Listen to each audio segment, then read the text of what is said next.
Let's assemble the East Oak Patio Heater. We'll start by attaching the wheels here. Next comes the anchors, which will allow you to attach this to your deck or your concrete. After these are finished, we'll move on to our propane tank holders. Make sure your center pole has the strap.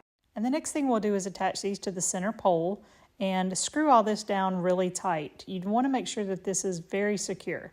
We'll slide the base right over these poles here to hide the propane tank. The next step is to grab your propane line and thread it through the pole and then attach that to your lantern at the very top. This attaches with some simple screws. And again, you want to make sure these are very secure.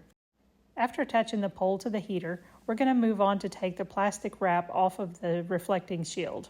This peels off really easily. Next, you'll assemble the shield and it all goes together in a circular pattern here. Attach these screws loosely at first and then come back and secure them to make sure that you can get all the holes to line up correctly. Flip the heater over and attach the bolts at the top of the heater that will allow you to put the shield on top. You can use a table for this too if you'd like.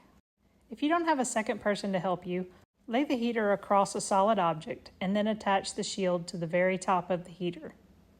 Line up your bolts and tighten everything down securely. The reflector shield here is what's going to reflect the heat back down on top of you. Once that's done, we'll thread the propane line down to the lower pole. We'll slide the upper shaft onto the lower.